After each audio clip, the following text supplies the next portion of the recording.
Joining me now from our bureau in Washington, D.C., Trump 2020 senior advisor and GOP campaign strategist, Dennard. Paris, I watched that video of Ilhan Omar a couple, 3 times, and every time what little hair I still have on my head stood on end. It really scared me. It really did. It sent shivers down my spine. What she was saying, but also the people around her who appeared to be just as rabid as she is, and just as anti-Trump, and just as anti-American, frankly, as she is. Maybe she truly does represent these people. When she says that she wants to be Donald Trump's nightmare, I think that should trigger a response from the Secret Service, number one. And number two, I think it's deplorable that a member of the United States Congress, who is supposed to be a co-equal branch of government, is indirectly or directly, depending on how you look at it, threatening the President of the United States.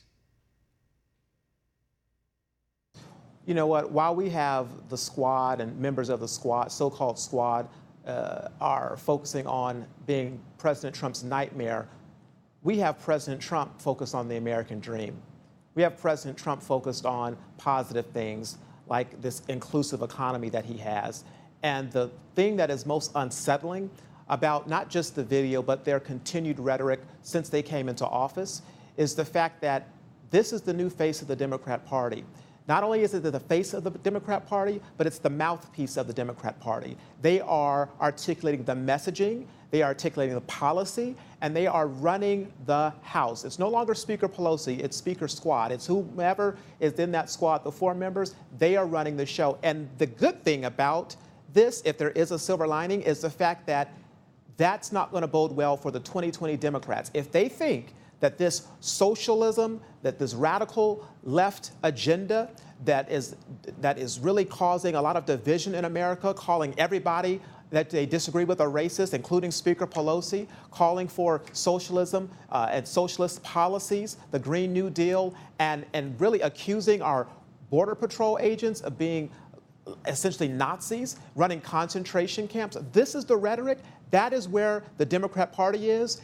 Good for them, because the Republican Party, under the leadership of President Donald Trump, is going to cruise into re-election, because the voters are going to not only reject their rhetoric, but they're going to reject the policies, because President Trump has a record of achievement across the board that they can look to and say, you know what? Under President Trump, we know what we're going to get. We're going to get security. We're going to get prosperity. We're going to get peace. We're going to get a lot of things that are benefiting not only ourselves, but our family. And this agenda on the left is so dangerous and so bad that it's going to backfire, because they always overreach. And it's really, as you said before, deplorable. Yeah, and let's stipulate you're correct, that now the Democrat Party has been rebranded as the party of Ilhan Omar and these other radicals, Ayak and Tlaib. Because I agree with you.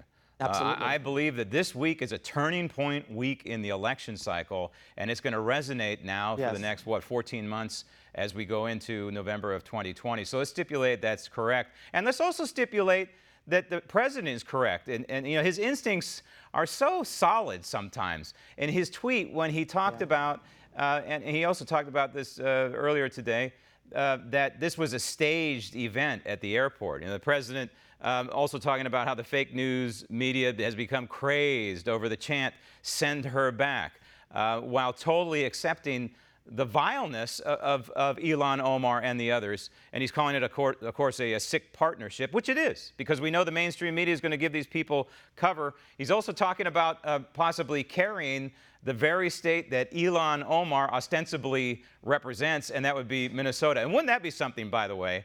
Because the last landslide victory we saw from a Republican president, Ronald Reagan, in 1984, the only state he did not carry, of course, was Minnesota because of Walter Mondale. He almost did, but wouldn't that be something? But the bottom line is, I think this is a paradigm moment in politics right now. And Nancy Pelosi, in a sense, blew it. And you could blame Chuck Schumer as well, because they're both the leadership on Capitol Hill for the Democrat Party. She allowed this condemnation of Donald Trump to transpire while not condemning the anti-Semitic remarks, among other things, anti-American remarks of Ilhan Omar and company. I think this was a huge miscalculation. It's a total miscalculation, and it's going to backfire not only for Speaker Pelosi and her time in the House, when I think that we should be looking forward to something more like, instead of Minority Leader McCarthy, Speaker McCarthy, if he chooses to run for the speakership and win. Want to see more videos like this? Click on the link below and subscribe to One America News on YouTube, and call your cable provider and kindly demand that One America News is added to your lineup. Call and subscribe today.